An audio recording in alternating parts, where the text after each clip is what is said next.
4 बज चुके हैं और वक्त हो गया है 2 दूनी 4 का। नमस्कार, मैं हूं आपके साथ श्वेता झा और आज मेरे साथ हैं रोमिता तिवारी। तो श्वेता और रोमिता आज आपको बताएंगी दिन भर की तमाम बड़ी खबर, क्योंकि नजर इस पर हमारे इस खास बुलेटिन में रहती है, कोई भी खबर चूकेगी नहीं। खबरों के इस खास बुलेटिन में हम आज हर अहम खबर आपके सामने रखेंगे ताकि कोई भी खबर आपकी नजर से ना छूटे। तो चलिए करते हैं शानदार शुरुआत। सबसे पहले बात ईडी की कार्रवाई पर संसद से सड़क तक जारी संग्राम की करेंगे। नेशनल हेराल्ड केस में ईडी की कार्रवाई पर कांग्रेस और बीजेपी के बीच में सियासी घमासान बढ़ता हुआ नजर आ रहा है। एक दिन पहले यंग इंडिया का ऑफिस सील होने के बाद कांग्रेस के नेताओं ने इस कार्रवाई के विरोध में सरकार के खिलाफ मोर्चा खोल दिया और अगले ही दिन यह मुद्दा संसद में भी गूंजा। राज्यसभा में कांग्रेस नेता मल्लिकार्जुन खड़गे ने संसद सत्र के दौरान उन्हें समन भेजे जाने पर ऐतराज जताया। सरकार पर केंद्रीय एजेंसियों के बेवजह इस्तेमाल का आरोप भी लगाया गया है। बिल्कुल, आपको बता दें कि कांग्रेस के इस आरोप पर सरकार की ओर से केंद्रीय मंत्री पीयूष गोयल ने जवाब दिया और उन्होंने कांग्रेस के आरोपों को बेबुनियाद बताया। वहीं सोनिया और राहुल गांधी के आवास पर बैरिकेडिंग और पुलिस सुरक्षा बढ़ा दी गई है। आपको बता दें कि कुछ रोज पहले ही जांच एजेंसी ने इस मामले में सोनिया गांधी से पूछताछ की थी और उससे पहले राहुल गांधी से भी ईडी पूछताछ कर चुकी है। ये सदन चल रहा है और पार्लियामेंट में एक सदस्य हूं और leader of the opposition party हूं, लेकिन मुझे इस वक्त पार्लियामेंट जब चल रहा है तो ईडी का समन आता है, आप जल्दी आइए। मुझे 12:30 को मुझे जाना है, क्योंकि मैं तो कानून के तहत मैं अवॉइड करना नहीं चाहता हूं, मैं कानून का पालन करना चाहता हूं। लेकिन इस वक्त ईडी बुलाना, मुझे समन करना जब पार्लियामेंट सदन है, चल रहा है, क्या ये उचित है? एक और दूसरी चीज, पार्लियामेंट चलते वक्त ही कांग्रेस पार्टी के अध्यक्ष के घर को और राहुल जी के घर को नियरली आप बैठिए लोग जो दिल्ली के लोग घेराव डाले हैं और घर को, और इस जगह इस तरीके से अगर हम चलेंगे, क्या डेमोक्रेसी हमारी जीवित रहेगी? क्या संविधान के तहत हम चलेंगे? तो ये वो पर्पजली ये कर रहे हैं। सरकार किसी तरीके से, सरकार कभी भी जो लॉ एनफोर्समेंट अथॉरिटीज है उसके सामने दखल अंदाज नहीं देती है। शायद इनके जमाने में जब इनकी सरकार चलती थी तो ये लोग इंटरफेयर करते होंगे। वैसे आपको बता दें कि यह हंगामा सिर्फ संसद में ही नहीं, उसके बाहर भी हो रहा है, क्योंकि कांग्रेस ये आरोप लगा रही है कि दरअसल ये जो कुछ भी हो रहा है केंद्र सरकार के इशारे पर हो रहा है। इस बीच आपको बता दें, एक तरफ संसद में ईडी पर संग्राम जारी है तो दूसरी तरफ कांग्रेस नेता राहुल गांधी ने संसद के बाहर सरकार के खिलाफ हमला जारी रखा है। राहुल गांधी ने कहा है कि वो ईडी की इस कार्रवाई से डरने वाले नहीं हैं। हम इंटिमिडेट नहीं होंगे, हम नरेंद्र मोदी से नहीं डरते हैं। समझ गए बात? कर लें जो करना है, कुछ फर्क नहीं पड़ेगा। जो हमारा काम है, राहुल सुनिए बोलने दीजिए, ठीक है? जो मेरा काम है, देश की रक्षा करना, लोकतंत्र की रक्षा करना, देश में जो हार्मनी है उसको मेंटेन करना, वो मैं करता रहूंगा। ये कुछ भी कर लें कोई फर्क नहीं पड़ता। तो आक्रामक रुख राहुल गांधी का इस पूरे मसले पर देखने के लिए मिला है। आगे बढ़ते हैं। 15 अगस्त बेहद करीब है और ऐसे में इसी को देखते हुए खुफिया एजेंसियों की तरफ से दिल्ली के लिए अलर्ट जारी किया गया है। आईबी के अलर्ट के मुताबिक 15 अगस्त से पहले आतंकी संगठन अपनी नापाक साजिशों को अंजाम देने की कोशिश कर सकते हैं। अपनी 10 पन्नों की चेतावनी में आईबी ने हाल ही में हुई जापान के पूर्व प्रधानमंत्री शिंजो आबे की हत्या का जिक्र किया है। साथ ही बीते दिनों उदयपुर और अमरावती में जो घटनाएं हुई उसका जिक्र भी किया गया है। रिपोर्ट में ये बिल्कुल साफ कर दिया गया है कि लश्कर और जैसे आतंकी संगठन इसमें शामिल हो सकते हैं और इसको लेकर एक फुल प्रूफ प्लान बनाना चाहिए। बिल्कुल, आपको बता दें कि आईबी की रिपोर्ट में दिल्ली के उन इलाकों पर कड़ी निगरानी रखने के निर्देश दिए गए हैं जहां रोहिंग्या रह रहे हैं। इसके साथ ही आईबी ने दिल्ली पुलिस को टिफिन बम, स्टिकी बम और वीवीआईईडी के खतरे से निपटने के लिए अलर्ट रहने के लिए कहा गया है। इस अलर्ट के बाद रेलवे स्टेशन, बस स्टैंड और राजधानी के भीड़ भाड़ वाले बाजारों में चौकसी बढ़ा दी गई है और संवेदनशील इलाकों में भी पुलिस ने पेट्रोलिंग तेज कर दी है। इसके अलावा एजेंसी ने आशंका जताई है कि लश्कर और जैश यूएवी और पैराग्लाइडर्स का इस्तेमाल कर अपनी साजिश को अंजाम दे सकते हैं, इसलिए बॉर्डर पर बीएसएफ को भी चौकन्ना रहने के लिए कहा गया है। 15 अगस्त की अगर बात करें तो क्या 15 अगस्त को लेकर सिक्योरिटी, क्या ड्रोन यहाँ पर पाबंदी है, इसके बारे में कुछ बताइए, क्या एसओपी है? ड्रोन यहाँ पे चलाना मना है। This is a no fly zone because यहाँ पे वीआईपी रहते हैं, प्रेसिडेंट, पीएम, उनके निवास है, ऑफिसर्स हैं। यहाँ पे ड्रोन चलाना मना है। अगर कोई जो ड्रोन चलाना चाहते हैं तो उनको सिविल एविएशन से स्पेशल परमिशन लेना पड़ता है। इस साल 15 अगस्त को लेकर के सुरक्षा के कड़े इंतजाम करने के निर्देश खुफिया एजेंसियों की तरफ से दिए गए हैं। खुफिया एजेंसी ने अपने 10 पन्नों के अलर्ट में ये कहा है कि इस समय खतरा ज्यादा है। इस वजह से उसने दिल्ली पुलिस कमिश्नर को चिट्ठी लिखते हुए कहा कि अलग अलग जगहों पर सुरक्षा के चाक चौबंद इंतजाम किए जाएं। अमरावती की जो घटना हुई है उसके बाद कई जगहों पर रेडिकल ग्रुप भीड़ भाड़ वाले इलाके में जा सकते हैं। इस वजह से इन तमाम लोगों पर नजर रखने की जरूरत है। साथ ही जो जापान के पूर्व प्रधानमंत्री हैं उनके ऊपर हमला हुआ और उसके बाद उनकी मौत हो गई, इस अलर्ट में उसके बारे में भी जानकारी है और ये कहा गया है कि 15 अगस्त का जो आयोजन स्थल है उस जगह पर स्ट्रिक्ट चेकिंग की जानी चाहिए। तो इस तरीके के बड़े अलर्ट आईबी की तरफ से जारी किए गए हैं। राज्यों और दिल्ली पुलिस को निर्देश दिया गया है कि इस पर निगरानी रखते हुए तमाम जगहों पर सुरक्षा कड़े किए जाएं। दिल्ली से सत्या के साथ जितेंद्र सिंह। रोमिता, तो देखिए, मैदानी राज्यों की अब हम बात करेंगे क्योंकि बारिश यहां पर लगातार लोगों के लिए कहर बरपाती चली जा रही है और हालात यहां पर लगातार बिगड़ रहे हैं। उत्तराखंड की बात की जाए तो उत्तराखंड के कई इलाकों में देर रात हुई भारी बारिश से जनजीवन प्रभावित हुआ है, जबकि राज्य के कई हिस्सों में लैंडस्लाइड की खबरें भी सामने आई है। सबसे पहले बात हम देहरादून की कर रहे हैं, जहां पर मूसलाधार बारिश के कारण सहस्त्रधारा के पास ब्रह्मपुर इलाके में रात करीब 9 बजे पहाड़ी से टूटकर मलबा सड़क पर जा गिरा है, जिससे भारी नुकसान की खबर है। पुलिस और एसडीआरएफ की टीम ने रेस्क्यू कर मलबे में फंसे लोगों, पशुओं और गाड़ियों को बचाने के लिए राहत बचाव कार्य शुरू किया है। बिल्कुल, 3 तस्वीरें आपके टेलीविजन स्क्रीन पर, जिसमें आप देहरादून, चमोली, बागेश्वर की तस्वीर देख सकते हैं। आपको बता दें कि चमोली के लामबगड़ के खचड़ा नाले में जलस्तर बढ़ने और पहाड़ खिसकने से बद्रीनाथ राष्ट्रीय राजमार्ग 58 एक बार फिर से बंद हो गया है, जिसे खोलने के लिए बीआरओ की टीम ने पूरी ताकत झोंक दी है। लेकिन इलाके में लगातार हो रही बारिश से राहत कार्य में दिक्कत पेश आ रही है। इसके अलावा बागेश्वर जिले में कपकोट के सौंग खलीधार मार्ग का भारी हिस्सा ध्वस्त हो गया है, जिसकी वजह से ग्रामीणों और राहगीरों को खासी मुश्किलों का सामना करना पड़ रहा है।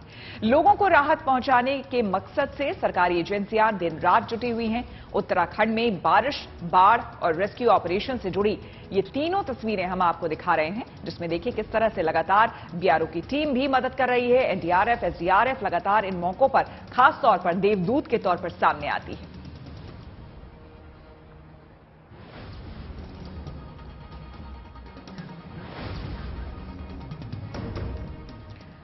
चलिए अब रुक करते हैं खेल के मैदान का। बर्मिंघम में चल रहे 22वें कॉमनवेल्थ गेम्स में भारतीय खिलाड़ियों का शानदार प्रदर्शन जारी है। आपको बता दें कि छठे दिन भारतीय महिला क्रिकेट टीम ने अपने तीसरे मुकाबले में बारबाडोस की टीम को 100 रन से करारी मात दी है। इस जीत के बाद भारतीय टीम सेमीफाइनल में पहुंच गई है। भारतीय टीम ने बर्मिंघम में पहले बल्लेबाजी करते हुए 4 विकेट पर 162 रनों का स्कोर खड़ा किया और फिर बारबाडोस की टीम को 20 ओवर में 8 विकेट पर 62 रनों पर रोक दिया। भारत की ओर से रेणुका सिंह ठाकुर ने घातक गेंदबाजी करते हुए 4 ओवर में 10 रन देकर सबसे ज्यादा 4 विकेट चटकाए।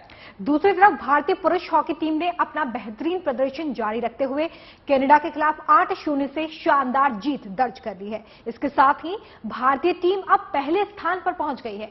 टीम के 3 मैचों में 7 अंक हो चुके हैं। भारत ने इससे पहले घाना को हराया था, जबकि इंग्लैंड के खिलाफ मैच ड्रॉ हो गया था।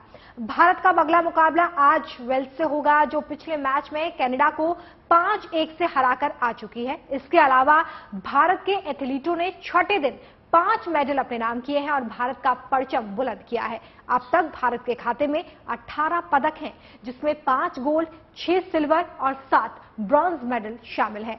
पदक तालिका में भारत इस वक्त 7वें स्थान पर है।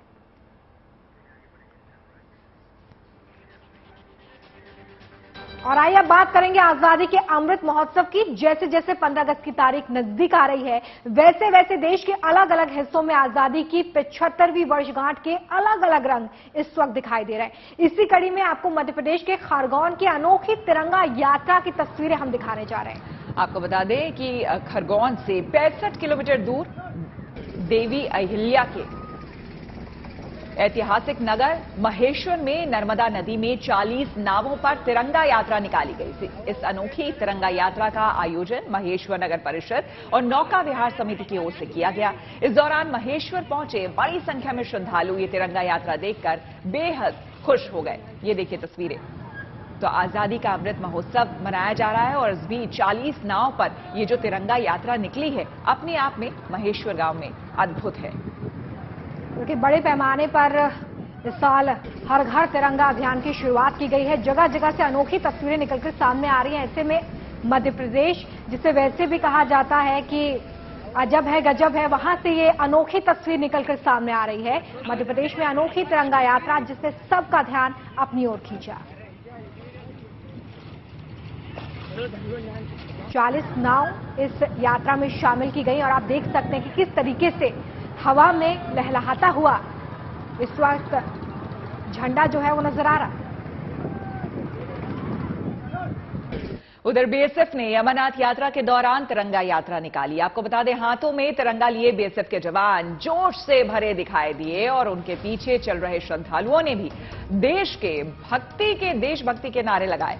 30 जून से शुरू हुई अमरनाथ यात्रा को खत्म होने में करीब 1 सप्ताह का समय रह गया है। ऐसे में यात्रा पर लोग भक्ति के साथ देशभक्ति के रंग में भी रंगे नजर आए। और वहीं दूसरी तस्वीर देखिए, राजस्थान के फतेहपुर शेखावटी से है, जहां पर बाबा भूतनाथ के मंदिर में हर घर तिरंगा अभियान के तहत सजावट की गई है। इसके बाद वहां पर विशेष पूजा भी हुई, जिसमें शामिल हुए लोगों ने बताया है कि उन्होंने प्रधानमंत्री नरेंद्र मोदी की अपील के बाद लोगों को हर घर तिरंगा अभियान के प्रति जागरूक करने के मकसद से इस अहम कदम को उठाया है।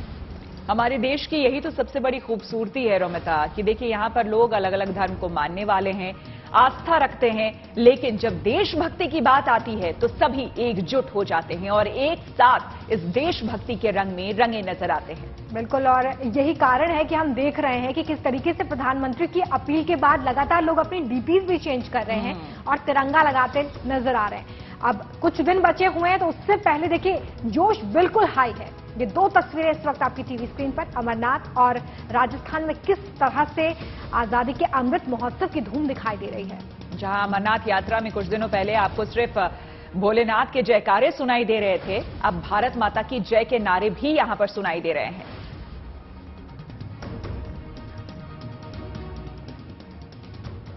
और खबरों के इस सफर में अब बात करेंगे रक्षाबंधन की। रक्षाबंधन का त्योहार करीब आते ही बाजारों में राखियों से दुकानें पट जाती हैं। बाजारों से दूर एक जगह ऐसी भी है जहां पर बनने वाली राखी कई मायनों में खास है। मथुरा की हम बात कर रहे हैं। मथुरा की जेल में बन रही इन राखियों को बनाने वाले खास हैं और ये राखियां भी बेहद खास हैं।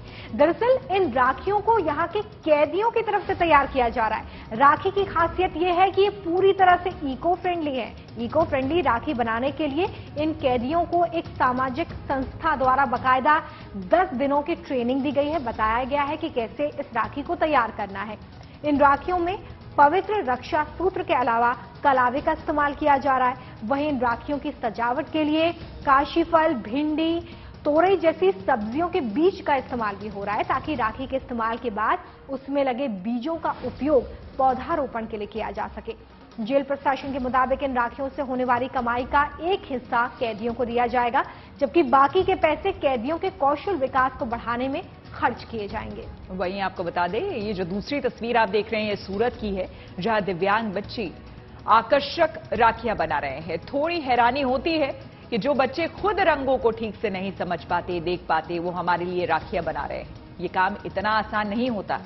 ना तो इन बच्चों के लिए और ना ही इन्हें इस काम के लिए प्रेरित करने वालों के लिए। लेकिन अगर मन में कहते हैं ना कि कुछ कर गुजरने की चाहत हो तो हर मुश्किल आसान हो जाती है। मानसिक दिव्यांगों पर काम करने वाली एक निजी संस्था ने कड़ी मेहनत के बाद अब इन्हें इस काबिल बनाया है। सूरत की एक स्कूल में दिव्यांग बच्चों से बनाई जा रही इस राखी को सरहद पर देश की सेवा कर रहे हमारे सैनिकों को भी भेजा जाएगा। पर्व और पर्यावरण की विशेषता को ध्यान में रखते हुए जिला कारागार मथुरा में एक ऐसे राखी का निर्माण किया जा रहा है जो अपने आप में एक विशेष राखी है। यह राखी कारागार के बंदियों द्वारा निर्मित की जा रही है और इसमें बढ़ चढ़कर हिस्सा लिया जा रहा है। यह राखी पर्यावरण से इसलिए आच्छादित है क्योंकि इसको पर्यावरण मित्र राखी अर्थात बीजों से निर्मित राखी का निर्माण जिला कारागार मथुरा में किया जा रहा है। बड़ा त्योहार है हमारी संस्कृति के लिए और एक स्पेशल मैसेज हम भेजना चाहते हैं समाज में कि 2000 राखी हम बना के नड़ाबेट पे 2 बीएसएफ जवान को बांधने के लिए हम भेज रहे हैं। चलिए खबरों में अब बात कर लेते हैं हम कोडिंग के नन्हे उस्ताद की। जी हां, कोरोना काल ने भले ही लोगों को लंबे समय तक घरों में कैद रखा, लेकिन जिन्होंने वक्त की कीमत समझी उन्होंने इसका भरपूर फायदा भी उठाया। 15 साल का वेदांत उन्हीं लोगों में से एक है। नागपुर के रमना मारुति इलाके में रहने वाले 15 साल के वेदांत देवकाते ने कोरोना काल के दौरान लॉकडाउन में यूट्यूब से वेबसाइट डिजाइनिंग और कोडिंग सीखी, कई कंप्यूटर लैंग्वेज सीखे और फिर एक ऑनलाइन सॉफ्टवेयर कोडिंग प्रतियोगिता में भाग लिया और 1000 से अधिक सॉफ्टवेयर डेवलपर्स को पछाड़कर प्रतियोगिता जीत भी ली। ये सब उन्होंने अकेले किया है। घर में किसी को कुछ बिल्कुल नहीं पता था। जब एक अमेरिकी कंपनी ने वेदांत को 33 लाख रुपए के पैकेज पर जॉब ऑफर किया तब सबको इस बारे में पता चला है। स्कूल के प्रिंसिपल की तरफ से भी घर वालों को बधाई दी गई है। छोटी उम्र में वेदांत की इस कामयाबी की खबर जब केंद्रीय मंत्री नितिन गडकरी को लगी तो उन्होंने वेदांत को अपने घर बुलाया और उसका हौसला बढ़ाया। भविष्य के लिए उसे शुभकामनाएं भी दी हैं। उपहार के तौर पर गडकरी ने वेदांत को एक लैपटॉप गिफ्ट किया है। वेदांत को अब अमेरिकी कंपनी के अलावा बैंगलोर, पुणे, हैदराबाद से भी जॉब ऑफर्स आ रहे हैं। हालांकि वेदांत का पूरा ध्यान अभी अपनी एकेडमिक पढ़ाई पर है।